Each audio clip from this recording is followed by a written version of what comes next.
Ai-je le droit de prendre soin de moi et de mon corps ? Bonjour à toutes et bienvenue dans ce nouveau podcast de Femme à part, podcast dans lequel aujourd'hui nous allons parler de la beauté, j'allais dire la beauté chrétienne et le soin que l'on peut prendre de notre corps. Alors c'est drôle parce que c'était le tout premier podcast sur cette chaîne, donc là on en est au 184e, mais le numéro 1 c'était sur la beauté chrétienne. Et pourquoi je souhaitais revenir sur ce sujet aujourd'hui ? Tout simplement parce que ces derniers temps j'ai eu plusieurs fois sur le canal Telegram des questions par rapport à la beauté. Est-ce qu'une femme chrétienne peut prendre soin de son corps quand c'est l'âme qui compte, le corps on devrait plutôt le délaisser, est-ce que ça n'offense pas le bon Dieu qu'on prenne soin de notre enveloppe corporelle et mortelle et que ce soit avec des crèmes, des parfums, des habits qui nous mettent en valeur, etc. Alors que c'est vraiment c'est l'âme qui compte, c'est le spirituel qu'on doit mettre en premier, etc. Bon bref, est-ce qu'on a le droit d'être une femme catholique et en même temps d'être belle, de prendre soin de soi, de prendre soin de son apparence, d'être jolie, de prendre un certain temps pour se faire belle, etc. Voilà les questions auxquelles je vais tenter de répondre dans ce podcast parce que je pense que vous êtes peut-être plusieurs à vous poser la question, peut-être les personnes converties surtout, mais je pense que c'est important de réfléchir à cela et de ne pas balayer la question d'un revers de main en disant non mais c'est bon, tout est permis, et de pas non plus dire bah non, rien n'est permis, on peut rien faire, et c'est l'âme qui compte et le corps il faut un peu l'abandonner et le laisser de côté. Voilà, c'est ni un extrême ni l'autre. Je pense que comme dans beaucoup de cas, il y a un juste équilibre à avoir, mais c'est vrai que quand on n'a peut-être pas poussé encore bien la réflexion, on peut avoir justement, on peut ne pas avoir les bons repères pour ne pas tomber dans ces extrêmes, d'où le but de ce podcast. Et si vous vous demandez, j'ai mentionné le canal Telegram, si vous vous demandez ce qui se passe là-bas, eh bien je vous invite à vous y inscrire, le lien est dans la description, juste en dessous de cette vidéo. C'est un canal sur lequel nous sommes 1400 à peu près maintenant, je pense, donc une communauté assez dynamique, j'allais dire, et soudée, et en même temps qui n'a pas toujours les mêmes opinions, donc c'est ça qui est intéressant. Et en fait, tous les matins, il y a une pensée du jour qui est publiée pour vous inviter à méditer, à penser un peu à des choses spirituelles, profondes, ou alors sur la féminité, sur la beauté, justement. Et l'après-midi, il y a des débats autour des questions que vous posez. Donc c'est vous qui posez des questions, enfin je les sélectionne ensuite, mais ce sont vos questions que je poste jour après jour, et nous sommes 1400 ou presque à essayer d'y répondre, d'apporter un certain éclairage. Il y a des débats vraiment très intéressants, chacune avec son expérience, son éducation, etc. Donc c'est passionnant. N'hésitez pas à nous rejoindre là-bas. Le lien est dans la description, puis vous trouverez également dans la description le lien vers le blog femmeapart.com, vers la boutique shop.femmeapart.com, et notamment le blog, vous trouverez pas mal d'articles qui complètent ce que je vais dire dans ce podcast, hein. Si vous vous posez des questions par rapport à la beauté, la féminité, les morphologies, enfin tout ce dont je vais parler, n'hésitez pas à aller sur le blog pour en savoir un peu plus. Alors effectivement, il y a une tendance qui peut exister chez certaines personnes, peut-être à cause du scrupule, peut-être, comme je le disais, certaines personnes qui se convertissent, qui essayent de mettre un peu d'ordre dans leur vie, des femmes qui essayent d'être des femmes catholiques tout simplement, et qui ne l'ont peut-être pas appris dans leur jeunesse, qui n'ont pas été éduquées en tant que catholiques, et qui donc peut-être n'ont pas les mêmes repères et ont un petit peu du mal à savoir comment faire, ce que fait ou ce que ne fait pas une femme catholique, ce qui est autorisé, ce qui est interdit, ce qui est laissé à la libre appréciation de chacune, hein, parce que tout n'est évidemment pas codifié, et heureusement, il faut aussi utiliser notre bon sens, n'est-ce pas ? Mais c'est vrai que quand on n'a pas forcément eu de repères, ou qu'on se pose des questions par rapport à ça, c'est pas toujours évident, et comme je le disais, il ne faut pas tomber dans certains extrêmes. Alors oui, on est d'accord, notre âme est immortelle, oui, c'est notre âme qui va survivre à notre corps. Ceci dit, à la fin du monde, il y aura quand même la résurrection des corps, donc on va quand même récupérer, entre guillemets, notre enveloppe mortelle, notre enveloppe corporelle. Mais c'est vrai qu'on dit toujours, voilà, notre corps est corruptible, notre corps retournera en poussière, alors que notre âme est immortelle. Et bien sûr, si on devait faire un classement entre les deux, c'est de notre âme que nous devons prendre le plus soin. Mais est-ce que l'un exclut l'autre? Est-ce que prendre soin de notre âme exclut le fait de prendre soin de notre corps? Pas du tout. Et est-ce que on doit impérativement ne prendre soin que de notre âme et négliger notre corps? Eh bien, je ne pense pas non plus, puisque de même que le bon Dieu donc, nous a créés avec une âme, mais il nous a également créés avec un corps. Donc rien que pour cela, notre corps qui abrite notre âme, justement, notre corps qui est appelé le temple du Saint-Esprit, eh bien, je pense que nous devons évidemment prendre soin de cette enveloppe, entre guillemets. C'est peut-être un terme qui vous paraît négatif, mais voilà, de ce corps, nous devons en prendre soin et nous ne devons pas le négliger. Nous devons en prendre soin, ne serait-ce que au niveau de la santé, par exemple. On ne met pas n'importe quoi dans son corps, j'allais dire, on ne nourrit pas de n'importe quoi, on ne se laisse pas aller et à se négliger et, sans pouvoir, ça peut mener après à des troubles de santé, etc. Si vous ne prenez jamais soin de votre corps, que vous mangez n'importe quoi, que vous fumez, que vous buvez, ou alors que vous ne mangez pas assez, hein, ça peut être ça aussi, trop manger, ne pas assez manger, je ne sais pas, ne jamais se faire soigner et se laisser complètement aller. Non, évidemment, ça n'est pas une attitude catholique, ça n'est pas une attitude chrétienne. Nous devons prendre soin de notre corps, y faire attention et en prendre soin de toutes les manières possibles. Donc j'ai déjà évoqué, il y a tout le côté de la santé, de l'alimentation, il y a la façon dont nous nous habillons. Je ne sais pas si vous sortez justement de façon vêtue, de façon complètement impudique, ou habillé comme un sac à patates, ou que vous sortez avec des habits qui ne sont pas appropriés par rapport à la météo, ne serait-ce que ça. Justement, vous risquez de tomber malade parce que vous n'êtes pas vêtu assez chaudement. Par exemple, voilà, ça s'appelle être négligente et négligente aussi, et ne pas prendre soin de son corps. Donc j'ai mentionné l'alimentation, la santé, les vêtements, je ne sais pas, l'hygiène par exemple, ça fait aussi partie du soin que nous apportons à notre corps. Il y a des personnes qui manquent d'hygiène et en fait c'est aussi un manque de respect vis-à-vis de soi, vis-à-vis des autres, mais aussi vis-à-vis du bon Dieu, quoi. Il faut prendre soin de notre corps et être propre, avoir des ongles propres, sentir bon ou en tout cas ne pas sentir mauvais, se laver régulièrement, voilà, enfin bon, je vais pas non plus vous refaire toutes les règles d'hygiène, mais vous voyez, il y a tout un panel, j'allais dire, de choses que nous pouvons faire pour prendre soin de notre corps. Alors évidemment, je pense qu'il y a des choses qui sont plus importantes que d'autres. Par exemple, l'hygiène, pour moi, c'est vraiment basique. L'hygiène, l'alimentation, la santé, les vêtements, c'est vrai que ça peut-être venir après. C'est peut-être moins crucial que l'hygiène, par exemple, quand on y pense. Donc oui, peut-être que tout n'est pas à mettre au même niveau, mais ce sont des choses qui se complètent et qui sont importantes. Et je vais vous lire, avant de continuer, le message que j'avais reçu sur Telegram et auquel nous avons essayé de répondre. Comme ça, vous allez voir un petit peu le dilemme de certaines personnes. Voilà mon dilemme. En tant que catholique, je me pose toujours la question de plaire à Dieu versus plaire au monde. Or, je commence tout juste à vouloir prendre soin de mon apparence, à me faire plaisir côté habits, maquillage. Par exemple, j'ai acheté mon premier parfum aujourd'hui que j'aime beaucoup, mais je me demande si ça n'offense pas le bon Dieu. Peut-être que vous me direz d'en parler à un prêtre pour qu'il m'aide à discerner, mais je voulais savoir quelles limites vous vous imposiez pour ne pas être du monde, même si nous sommes dans le monde. Est-ce ok de se maquiller, de se parfumer, de mettre des habits qui font ressortir notre beauté intérieure en fonction de leur forme, de leur couleur ? Car j'ai l'impression de trahir le bon Dieu en prenant soin de mon apparence, alors que pour lui, c'est avant tout l'âme qui compte. Merci de vos retours. Alors, celles qui ne sont pas du tout dans ce genre de scrupules, de dilemmes, de pensées, Ne vous moquez pas des personnes qui sont comme ça, parce que chacune a son cheminement. Il y en a pour qui, voilà, qui vont se poser ce genre de questions. Il y en a qui vont se poser d'autres questions qui seront peut-être évidentes pour elles et pas du tout évidentes pour vous.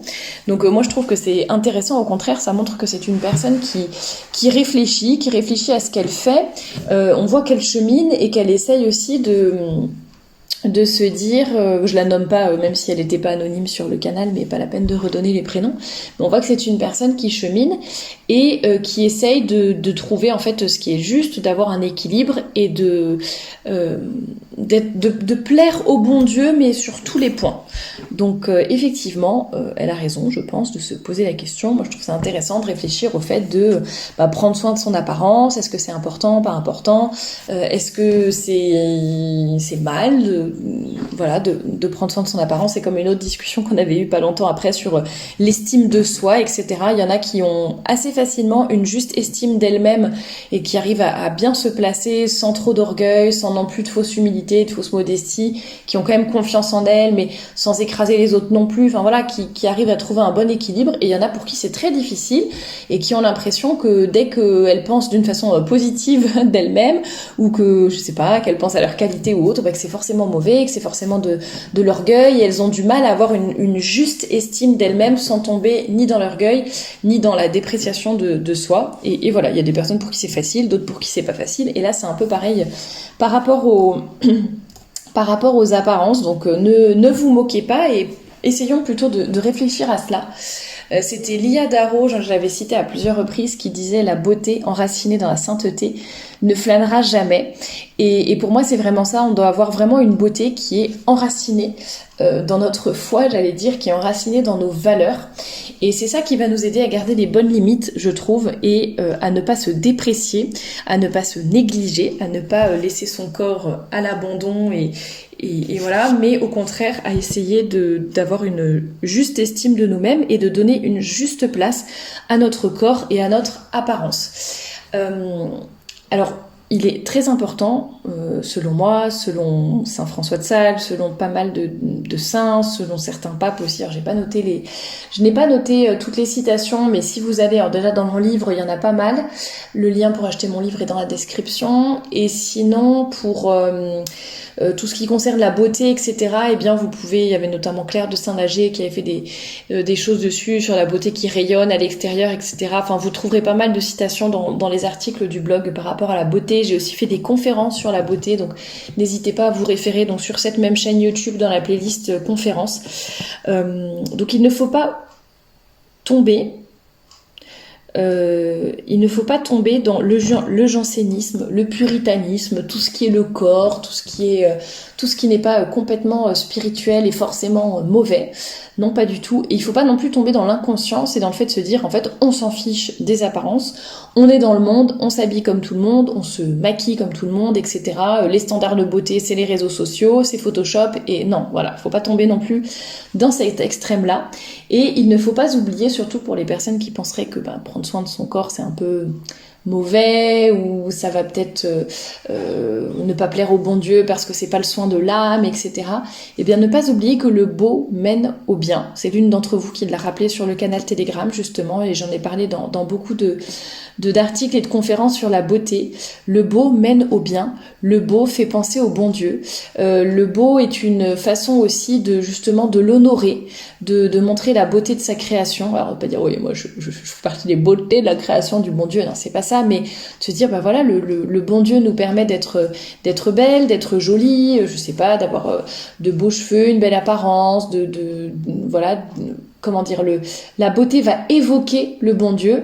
Je crois que c'est saint Alphonse de Liguori qui parlait des paysages, etc., des belles fleurs, de toutes les merveilles de la création, mais dans la nature, qui font penser au bon Dieu, qui montrent sa propre beauté, sa bonté de nous avoir donné tant de belles choses, son intelligence aussi, la façon dont il a ordonné toute la nature, etc., les fleurs et tout. Et c'est vrai que c'est super important de pouvoir l'honorer aussi et faire penser au bon Dieu. La beauté fait penser à la transcendance du bon Dieu aussi, la beauté d'une cathédrale, d'un paysage, toutes ces choses-là qui peuvent nous élever notre âme, et ça passe par une beauté qui est toute extérieur, qui est visible, qui est tangible, qui est, alors je vais pas dire charnel pour une cathédrale, mais vous voyez ce que je veux dire, c'est vraiment matériel, quoi. Et donc on pourrait se dire, non mais ce qui compte, c'est l'intérieur de la cathédrale, c'est le tabernacle, c'est l'hostie, c'est le bon Dieu sous la forme de l'hostie, etc. Bah oui, évidemment, la présence réelle compte, évidemment, c'est ce qui compte le plus que le tabernacle, plus que la cathédrale. Mais en attendant, quand on voit une belle cathédrale, quand tout est très beau à l'intérieur, à l'extérieur, que c'est silencieux, qu'il y a des beaux vitraux, qu'il y a une hauteur phénoménale sous plafond, etc., ben forcément, ça nous transcende, ça nous aide à penser au bon Dieu, ça élève notre âme. Donc ce sont des choses qui vont nous élever, nous parler de Dieu, et c'est ça qui est important. Et donc c'est important, nous aussi, de pouvoir représenter la beauté de Dieu, et aussi d'être cohérente entre notre intérieur et notre extérieur. C'est vrai que si on est une âme douce, généreuse, courageuse, je ne sais pas, qu'on a telle et telle valeur, tel et tel centre d'intérêt, talent, don, etc. Mais qu'en fait on a une apparence, je sais pas, qu'on sent mauvais, ou qu'on est habillé comme un sac à patates, ou alors que je sais pas, on se rase la tête, on se rase les cheveux d'un côté et puis l'autre côté on se fait teint en bleu, qu'on est, enfin voilà, il y a beaucoup de choses qu'on peut faire à notre apparence, que ce soit par négligence ou alors par excès de... le mot que je cherche, c'est par excès d'artifice. Hein, que ce soit, je sais pas, les piercings, les tatouages, le maquillage, des coiffures alambiquées, le maquillage, enfin vraiment à l'extrême, hein, des artifices poussés à l'extrême, ou la négligence, et bien l'un comme l'autre vont finalement beaucoup nous dénaturer, beaucoup nous défigurer, et ne vont pas transmettre, je pense, ce que nous sommes vraiment au fond de nous. Donc oui, les apparences comptent. Alors bien sûr, nous, il faut qu'on apprenne à ne pas nous attacher trop aux apparences, à ne pas juger les autres trop sur leur apparence, etc. Mais n'empêche que nos apparences, nos premières impressions, enfin ce qu'on donne comme première impression, ça dit quelque chose de nous. Et donc il est important qu'on soit tout de suite bien traduit, j'allais dire, enfin qu'on soit tout de suite bien interprété, et donc qu'on soit fidèle, que l'image que l'on projette à l'extérieur soit fidèle à ce que l'on est à l'intérieur. Si vous êtes catholique, je crois que c'est dans son dernier sermon que le prêtre de notre paroisse disait ça, mais voilà, un saint triste et un triste saint, quoi. Si on est tout le temps en train de faire la tronche, etc., mais qu'à l'intérieur, voilà, vraiment à l'intérieur de nous, mais on aime le bon Dieu, on dit tous les jours notre rosaire, on va à la messe 3 fois par semaine en plus du dimanche, et on a vraiment une grande vie de prière, de piété, etc. Mais qu'en fait, à l'intérieur, on est toujours en train de faire la tronche, on n'a pas l'air aimable, et ça donne pas envie de nous parler, d'aller vers nous. Enfin, vous voyez, c'est un petit peu dommage que toute notre piété et que tout notre amour du bon Dieu, je dis pas que le plus important c'est l'apparence et qu'il vaut mieux d'abord être belle et ensuite réciter son chapelet, c'est pas ce que je dis, mais je dis qu'il faut une cohérence, et que c'est un petit peu dommage qu'on soit très très proche du bon Dieu et qu'on ait une vie de prière intime avec lui, mais qu'après de l'autre côté ça se voit pas, et que les gens aient pas envie de nous connaître, et à travers nous connaître, enfin surtout connaître le bon Dieu à travers nous. Donc c'est un petit peu dommage. Il y a énormément de gens qui se posent des questions, qui se convertissent, etc. Enfin, il y a un grand apostolat que l'on peut faire juste avec notre apparence, notre gentillesse, notre apparence, la gentillesse, elle doit être sincère, évidemment, c'est pas une juste superficielle et hypocrite, hein. Quand je dis l'apparence, c'est voilà notre beauté, notre façon de parler, notre amabilité, notre politesse, les services que nous allons rendre, notre honnêteté, enfin toutes nos valeurs, etc., mais qui se voient aussi concrètement à l'extérieur. Évidemment, tout cela peut faire penser au bon Dieu, peut montrer le bon Dieu. Et c'est, il y a quelques années, j'étais encore à Paris et le prêtre avait dit la meilleure façon de démontrer le bon Dieu, c'est pas tellement par les raisonnements, etc. La meilleure façon de démontrer le bon Dieu, c'est de montrer le bon Dieu, de le montrer concrètement dans nos actions, dans nos paroles, dans notre apparence, nos vêtements, etc. Donc ça, je pense que je n'ai plus à vous convaincre là-dessus.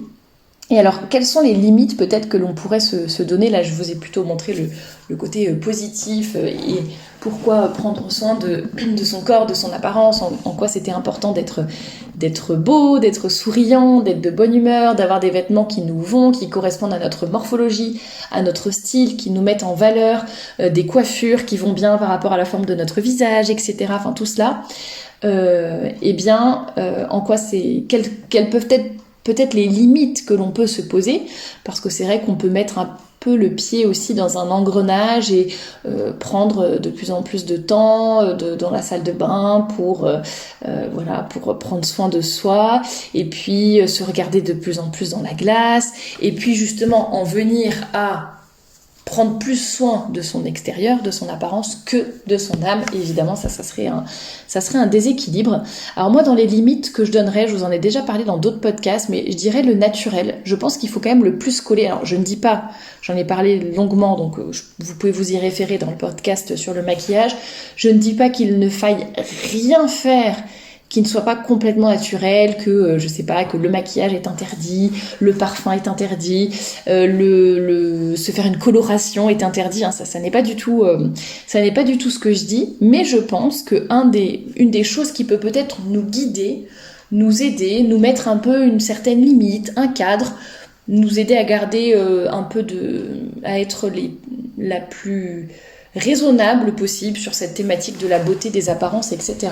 C'est de coller quand même le plus possible à ce que le bon Dieu nous a donné et au naturel.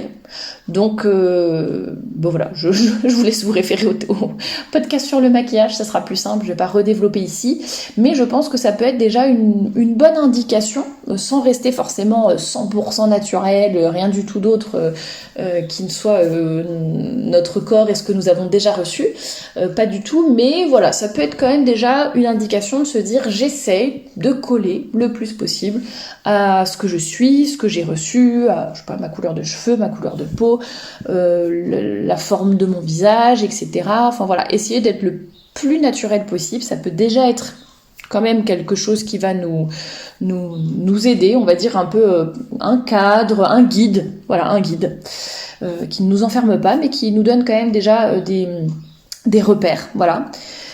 L'une d'entre vous avait mentionné justement dans les réponses sur le canal Telegram la surconsommation en disant bon par exemple si par exemple on se maquille, ok il n'y a rien de mal au fait de se maquiller, pour autant est-ce que c'est vraiment nécessaire d'avoir 15 nuances de rouge à lèvres, voilà par exemple. Éviter la surconsommation, éviter d'avoir 15 000 produits différents pour chaque jour de la semaine ou je ne sais quoi, bon voilà, peut-être ça peut être aussi un repère de se dire bon là, je commence déjà à avoir 4 shampoings différents, 3 mascaras, etc., etc. Est-ce que vraiment j'en ai besoin? Est-ce que c'est nécessaire? Voilà, ça peut aussi nous faire réfléchir. Alors, il y en a une autre aussi qui parlait du devoir d'État. Ça, j'ai trouvé ça très intéressant. De dire, est-ce que le soin que nous apportons à notre apparence et à notre corps nous empêche-t-il de faire notre devoir d'État? Par exemple, si tous les matins je suis systématiquement en retard pour emmener les enfants à l'école, pour arriver au travail, pour arriver à la messe, systématiquement en retard parce que en fait je passe 3 heures dans la salle de bain à me maquiller, à me faire des boucles et à faire plein de trucs sur ma tenue vestimentaire, où je mets 4 heures à choisir ma tenue vestimentaire parce que j'ai beaucoup trop de choses dans mes placards. Voilà. Est-ce que ça serait pas déjà une petite indication qu'il faut peut-être remettre les pendules à l'heure et qu'il faut remettre chaque chose à sa place? Pareil au niveau du devoir d'État financier. Est-ce que le fait que j'achète du maquillage, des crèmes de soins, des colorations, que j'aille chez le coiffeur, j'en sais rien, ce qui n'est pas mauvais en soi, mais est-ce que j'y passe un temps et démesuré qui fait que j'achète beaucoup de choses, et est-ce que ça fait que du côté financier ça va m'empêcher finalement ça va enlever sur le budget alimentation, ou ça va m'empêcher de mettre de l'argent de côté, ça va me faire dépenser énormément d'argent dans ces choses-là qui finalement sont assez périssables. Voilà. Est-ce qu'il n'y a pas une réflexion à avoir là-dessus? Moi, j'ai trouvé ça intéressant parce que ça peut permettre de mettre certaines limites aussi.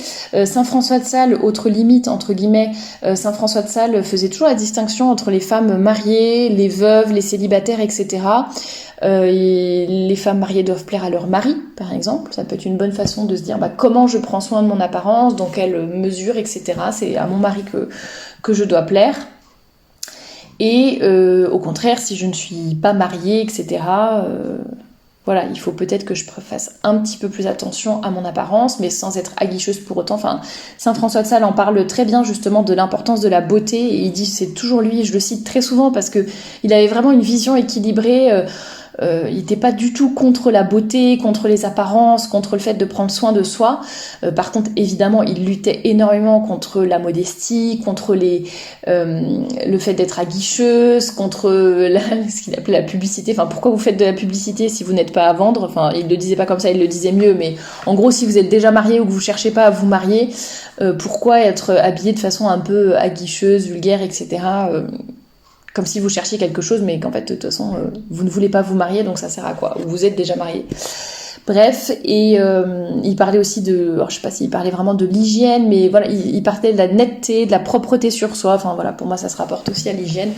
Donc il y a ça aussi, votre statut, entre guillemets, marital, célibataire, etc., qui peut aussi vous donner les bonnes limites.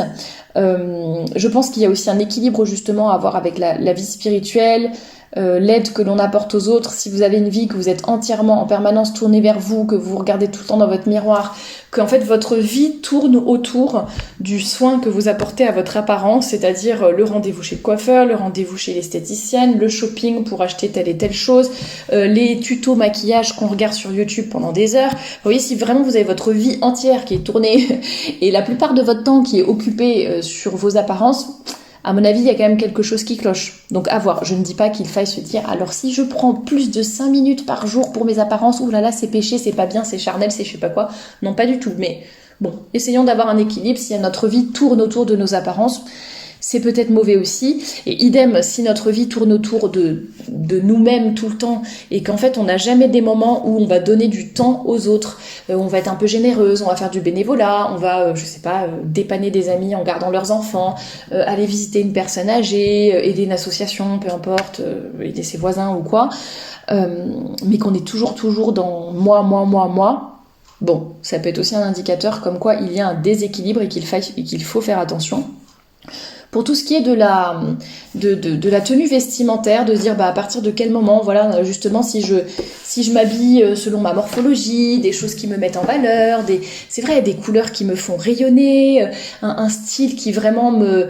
Waouh, quoi, les hommes vont se retourner dans la rue et me dire que je suis élégante, que je suis féminine, que je suis belle, est-ce que c'est pas mauvais ? Comment savoir la limite par rapport aux vêtements? Est-ce qu'il faudrait pas que je m'amochisse un peu, peut-être, enfin que je me rende moche et que j'essaye de prendre des choses qui me vont pas trop, comme ça j'attire pas trop l'attention? Eh bien non, je pense que, d'ailleurs j'en parle dans mon livre justement, donc un vêtement qui doit être vrai, c'est un peu les 3 filtres, qui doit être vrai, qui doit être beau, qui doit être bon, et un vêtement vrai, donc par exemple c'est un vêtement de féminin si vous êtes une femme, masculin si vous êtes un homme. Un vêtement vrai, c'est aussi un vêtement qui correspond à notre style, à notre personnalité. On va pas s'habiller d'une façon qui est complètement en décalage par rapport à ce que nous sommes, à nos valeurs, etc. Et un vêtement vrai aussi par rapport à notre morphologie, enfin qui va bien aller à notre corps, qui va bien nous aller. Et tout ça va faire aussi que ça va être un vêtement qui est beau et qui est bon au niveau de la modestie, de la décence, de la pudeur. Donc vous voyez, c'est un peu les limites que vous allez avoir au niveau vestimentaire. Enfin, comment dire, les limites, ça va même pas être des limites, mais disons que le cadre qui va être donné à votre beauté, à votre élégance, à votre rayonnement, ça va être la pudeur, la modestie, la décence. Et en fait, cette vertu de modestie va justement vous permettre, j'allais dire limite, de vraiment avoir une beauté et une élégance qui vont être saintes en fait, enfin qui vont être vertueuses en tout cas, parce qu'elles seront sous le regard du vrai, du beau, du bon, parce qu'elles seront sous le regard du bon Dieu, parce qu'elles honoreront le bon Dieu par la même occasion, parce qu'elles vont être un rayonnement de ce que vous êtes.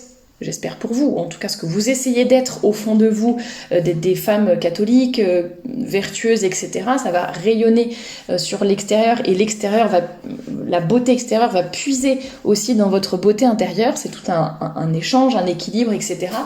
Et en fait, c'est ça aussi la limite que cela va donner. Comme je disais un peu, le cadre que l'on peut avoir par rapport au maquillage, au piercing, etc.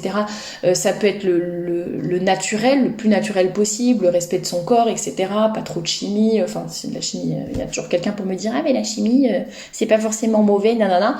Bref, vous comprenez ce que je veux dire, toutes les saletés qu'on va mettre dans certains produits qui vont aller ensuite sur notre visage ou sur notre corps, ça va être un peu peut-être la limite qu'on peut qu'on peut essayer de se fixer, un peu le cadre, ce qui va entourer tout cela.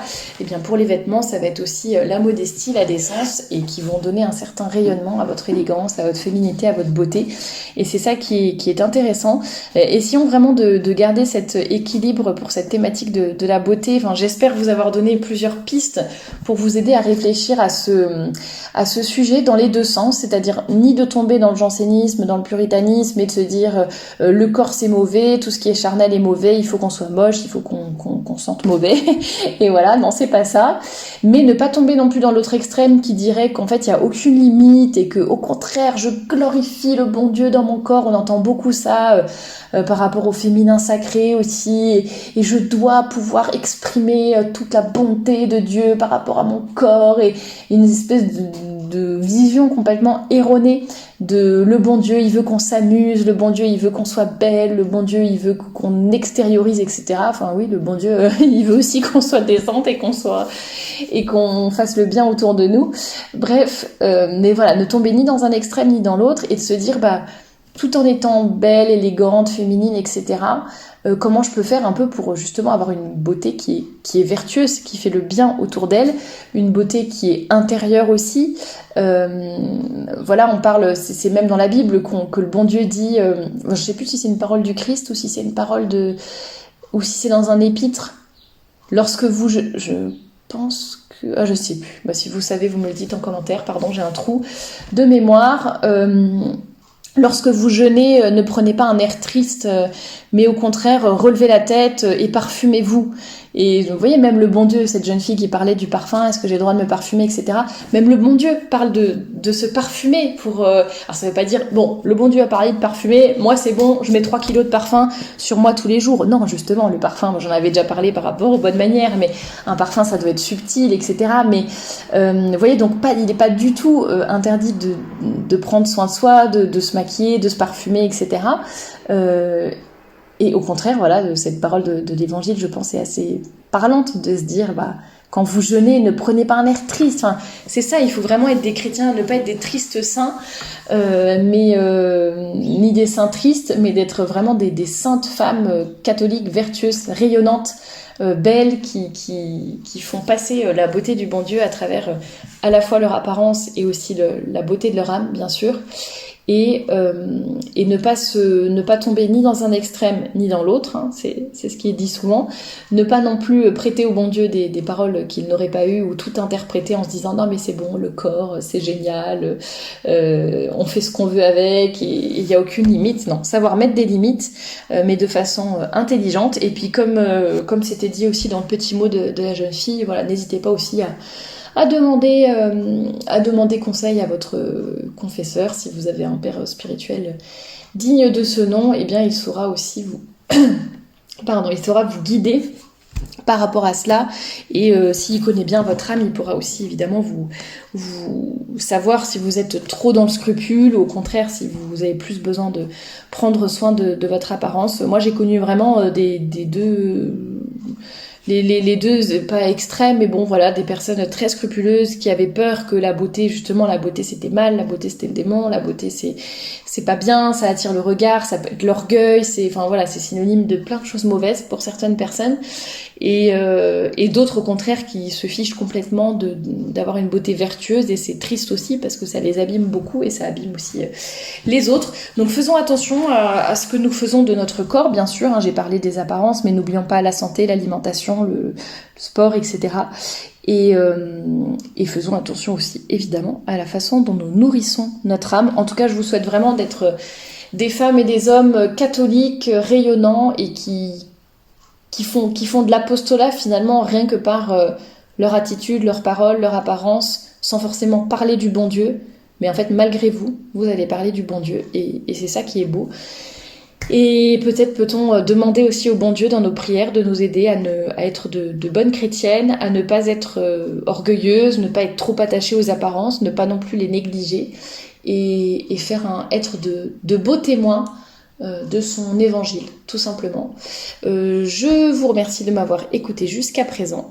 Je vous retrouve très bientôt pour un nouveau podcast, et n'oubliez pas que vous avez les liens vers tous les différents réseaux sociaux, blogs, etc. de Femme à part juste en dessous de cette vidéo. À bientôt!